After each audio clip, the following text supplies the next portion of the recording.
Welcome back to Unmasked and Unfiltered into the very first episode of Between the Layers. Since this is our very first Between the Layers episode, these are going to be a little bit different from our main episodes.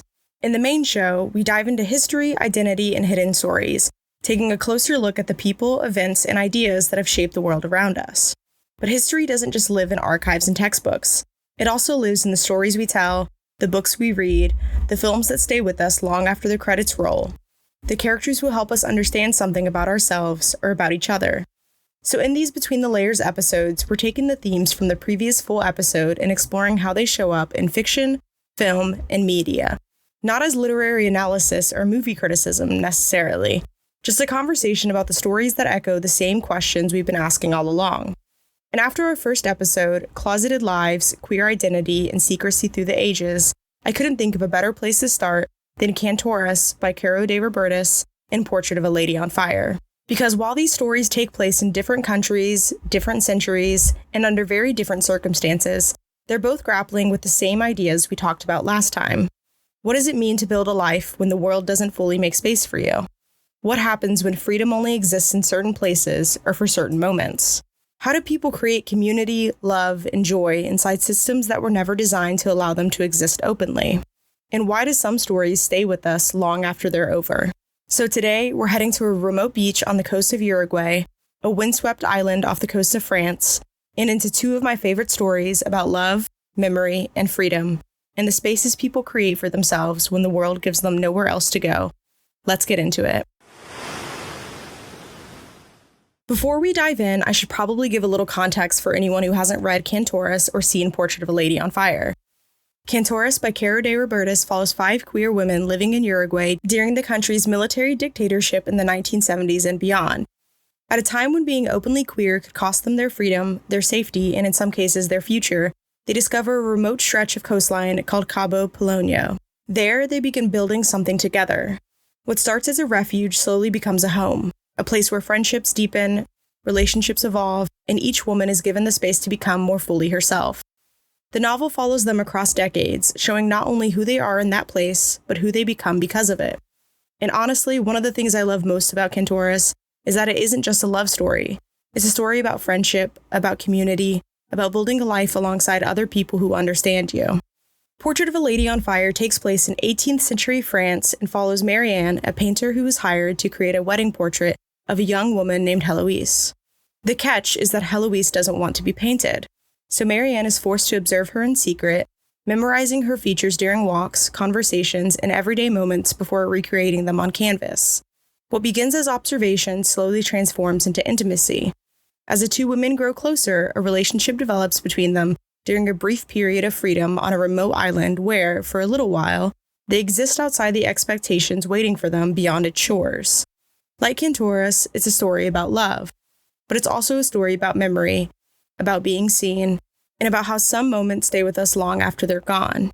And while these stories are separated by centuries, continents, and completely different circumstances, I think they're ultimately asking many of the same questions. One of the things I kept thinking about while revisiting both of these stories is that neither one is really about the closet, at least not in the way we usually talk about it. There aren't a lot of scenes where people are debating whether to come out, there aren't speeches about identity, there aren't dramatic declarations about being accepted, and yet, both stories feel deeply connected to everything we talked about in episode 1, because they're asking a slightly different question. Not what happens when people are forced to hide, but what do people do when the world doesn't make room for them? And honestly, I think that's part of why both of these stories have stayed with me for so long, because neither one is focused solely on oppression. The oppression is there, it's unavoidable. In Cantoras, the women are living under a dictatorship where being openly queer can have devastating consequences. Some characters are arrested, others spend their lives navigating what can and cannot be said out loud. The threat is always present, even when it isn't directly on the page. And in Portrait of a Lady on Fire, the constraints look different, but they're still there. The future has already been decided. Marriage, class, expectation, obligation. Those forces are hanging over every scene, even when nobody is talking about them. But neither story chooses to spend all of its time inside those limitations. Instead, they focus on what people build in spite of them. And that's what I found myself thinking about most this time around. Not the romance, not even the secrecy, the spaces. The communities, the moments where people find each other and create something that wasn't there before. Because in both stories, the thing that changes people's lives isn't just falling in love, it's finding a place where they can finally exhale. A place where they don't have to explain themselves. A place where they can imagine being something more than what the world expects them to be. And for me, that's where these stories connect most strongly to the themes of episode 1. The closet isn't just about hiding. It's also about what happens when you step outside of it, even temporarily, and discover who you are when nobody is watching. What stayed with me most revisiting both of these stories is how much I cared about the places, not just the people. The places. The beach house in Cantoras, the island house in Portrait of a Lady on Fire. Because in both stories, those spaces become so much more than settings. They're almost characters themselves. And I don't think that's accidental. In Cantoras, the women discover Cabo Polonio almost by accident, a remote stretch of coastline far removed from the surveillance, expectations, and dangers of everyday life. Early in the novel, one of the women describes arriving there as feeling almost unreal, saying it was as if in leaving Montevideo, they'd also managed to leave Earth. They were something else, uncharted by astronomers. I love that image, not because they're escaping reality, but because for the first time, they're stepping outside the map someone else drew for them. And over time, that place becomes more than a vacation destination. It becomes theirs. A house, a gathering place, a refuge, a place where friendships deepen, relationships begin and end, arguments happen, people grow older, and life unfolds. One of my favorite things about the novel is that the house evolves alongside the women. It's not frozen in time. It changes as they change. And because the novel follows them across decades, you get to see how important that becomes. The house isn't valuable because it's perfect. It's valuable because it's theirs, because they built it together, because it holds their history. And honestly, rereading the book now hits differently than it did when I first read it in 2020. The first time, I was focused on the characters. This time, I found myself thinking about the space itself, about why places like that matter, about what happens when people don't have them. And maybe that's because over the last few years, I spent a lot of time thinking about community spaces, about what it means to create places where people feel welcome, where they can find connection, where they don't have to explain themselves. The women in Cantoras aren't just buying a beach house. They're building something the world around them isn't providing. And I think queer people have always done that. When the world doesn't make room for us, we build one anyway. And then there's Portrait of a Lady on Fire. What's fascinating is that the island functions in almost exactly the same way. For a brief period, the normal rules stop applying. The men are gone, the future is temporarily suspended, and inside that house, something entirely different becomes possible. One of my favorite parts of the film isn't even the romance. It's watching Marianne, Heloise, and Sophie simply exist together, cooking, playing cards, reading, working, sharing responsibility, supporting one another. There's something incredibly comforting about those scenes, because for a little while, hierarchy disappears. The painter, the aristocrat, the servant. Those roles don't vanish entirely, but they soften. And what emerges is a small community built on care rather than obligation. Everyone is carrying something. Everyone needs something. And for a brief moment, they get to provide that for each other. That's what I find so beautiful about both stories. The freedom isn't absolute. The oppression doesn't disappear. The outside world is still there waiting for them. But for a little while, they create something different. A place where they can breathe. A place where they can be seen. A place where they can imagine another way of living. And I think that's what makes both stories so powerful. Not because they're about escape, but because they're about possibility. One of the things we talked about in episode 1 is that the closet isn't just about hiding. It's also about being unseen. Or maybe more accurately, being seen incorrectly. Being told who you're supposed to be, what your life is supposed to look like, who you're supposed to love. And one of the reasons I think both Cantoras and Portrait of a Lady on Fire resonate so deeply with me is that they're stories about recognition, about finding people who see you clearly. In Cantoras, that recognition often comes through community. One of my favorite moments early in the novel is when one of the women realizes that another woman wants her in the same way she has always been taught only men could. The novel describes it as discovering a chasm no one spoke of. They fell into it together. I love that description because it captures something I think a lot of queer people experience.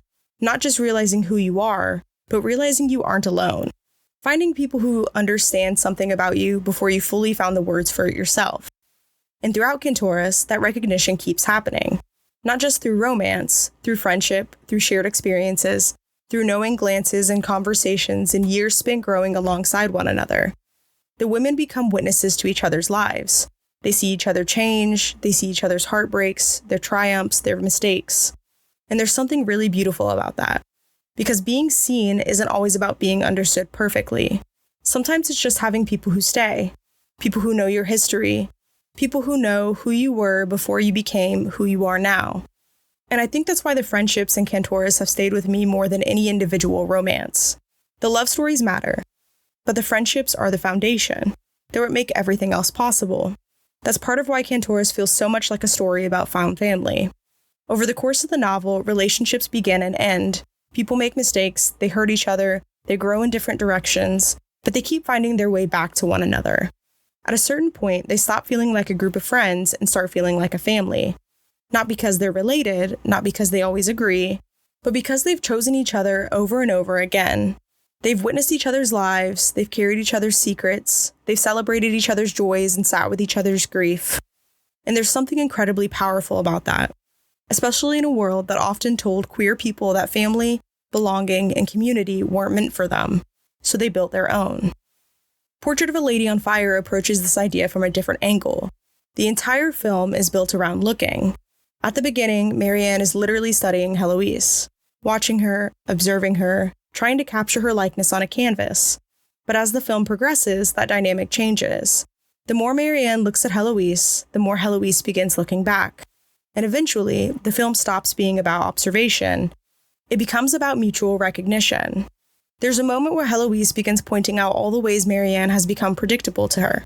The little gestures she makes, the expressions she doesn't realize she has. And suddenly, Marianne is no longer the observer. She's being observed. She's being seen. And that's one of my favorite things about the film. The gaze moves in both directions. Neither woman is simply an object of attention. They become active participants in understanding one another and seeing one another fully. And honestly, I think that's why the final scene of the film hits so hard.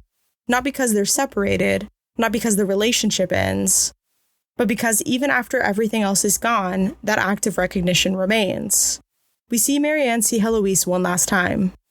Heloise never sees Marianne in return, but that's part of what makes the scene so devastating. As Marianne watches from across the concert hall, we watch Heloise experience the music Marianne once introduced her to. The camera stays on her face as memory, love, and loss move through her. Even without looking at Marianne, she is reliving what they shared. The recognition remains, not in a glance exchange between them, but in the love that continues to exist within her, completely. And once that happens, you can't really undo it. I think that's what connects both of these stories for me. The beach house, the island, the romances, the friendships. All of it comes back to this idea that there's something profoundly life-changing about being known. Not as the version of yourself the world expects, not as the role you've been assigned, but as yourself. And having someone look at that person and say, I see you, and I'm staying. I think what makes both of these stories so beautiful is also what makes them heartbreaking, because neither one promises permanence. The beach house in Cantoras isn't a utopia. The island in Portrait of a Lady on Fire isn't a utopia. They're temporary, and everybody knows it. Even while they're living inside those spaces, one of the things that stands out in both stories is that neither one spends much time pretending that freedom is forever. The women in Cantoras still have to return home, back to their jobs, their families, their relationships, the political realities waiting for them outside Cabo Polonio. The beach house gives them freedom, but it doesn't erase the world. And the same is true in Portrait of a Lady on Fire. From the moment Marianne arrives, we understand there is a clock ticking. Heloise's marriage has already been arranged. The portrait has a purpose. The ending is built into the beginning. The question isn't whether this world will end. The question is what will they do with the time they have. Because of that, both stories linger long after they're over. Because neither one is interested in fantasy. They're interested in moments. The moments where people find each other. The moments where they feel understood. The moments where they experience a version of themselves they didn't know was possible. And maybe that's why one of the most famous lines from Portrait of a Lady on Fire feels so important. Don't regret, remember. Because regret focuses on what didn't last. Memory focuses on the fact that it happened at all. And that's such a different way of looking at these stories. It's easy to read them as tragedies, to focus on what the characters lose, the relationships that end, the futures they never get to have. But I don't think that's what either story is asking us to do. I think both stories are asking us to recognize the value of what existed, even if it couldn't last forever. The friendship, the love, the community, the freedom. None of those things become less meaningful because they were temporary. If anything, they're meaningful because they were temporary. Because the characters understood how fragile those moments were, and chose to embrace them anyway. I think about the final concert scene in Portrait of a Lady on Fire a lot. Not just because it's beautifully filmed, although it absolutely is, but because it feels like the entire film distilled into a single moment. Marianne sits across the room watching. Heloise never turns around. She never sees her. And yet the entire scene is about memory, about what remains after people leave, about how being loved can continue to shape us long after the relationship itself is over. And I think Cantoras is ultimately doing something very similar. The novel spans decades. People change, relationships change, politics change, the women themselves change, but what they built together remains. Not unchanged, not untouched, but present. Part of who they became, part of the lives they created. And maybe that's what connects both of these stories most strongly to the themes from episode 1. When we talked about the closet, we spent a lot of time discussing survival, the things people had to do to make it through. But these stories aren't really about survival. They're about what comes after. What people do once they find each other, once they find community, once they find a place where they can finally breathe. The freedom may be temporary, the space may not last forever, but the impact does. And sometimes that's enough. Sometimes a moment can change the rest of your life. When we ended episode 1, we talked about the closet as a place of survival, a space people were often forced into, a space that shaped lives, relationships, and entire generations. But one of the things I love about both Cantoras and Portrait of a Lady on Fire is that they remind us survival isn't the whole story, because queer history isn't only a history of hiding, it's also a history of finding one another, of building community, of creating spaces where people can be seen, understood, and loved. Even when those spaces are temporary, even when they're fragile, even when the world doesn't fully accept them. And maybe that's part of why these stories resonate so strongly with me, because the questions they're asking don't belong only to the past. They're questions that still feel incredibly relevant today. What does it mean to create community? How do we build places where people feel safe enough to be themselves? What happens when those spaces are threatened? And what responsibility do we have to protect them? Reading Cantoras again while working to open a community space through a local nonprofit felt surprisingly emotional for me, because I kept thinking about that beach house, about what it represented, not just a building, not just a place, a promise, a declaration that people deserve somewhere to belong. And I think that's something queer communities have always understood. Long before there were community centers, long before there were pride festivals, long before there were legal protections, people found each other. They built spaces for each other. They created families, communities, and worlds that weren't being offered to them anywhere else. And that's a legacy worth remembering. So if you haven't picked up Cantoras or watched Portrait of a Lady on Fire, I can't recommend them enough. Not just because they're beautiful stories, but because they remind us that sometimes the most powerful acts aren't grand or revolutionary. Sometimes they're much quieter. A house on a beach, a shared meal, a glance across a room, a community built one person at a time. Thank you for joining me for the very first episode of Between the Layers. I'd love to hear your thoughts on these stories, or your own favorite books and films that explore themes of identity, belonging, and community. You can find me on Instagram at unmasked_unfilteredpod. Next time on Unmasked and Unfiltered, we'll leave beaches, paintings, and hidden communities behind and step into the world of espionage, performance, and myth. We'll be taking a closer look at Mata Hari, the woman history remembers as a spy, a seductress, a traitor, and perhaps one of the most misunderstood figures of the 20th century. Until then, keep looking between the layers, because sometimes the stories that stay with us the longest are the ones hiding just beneath the surface.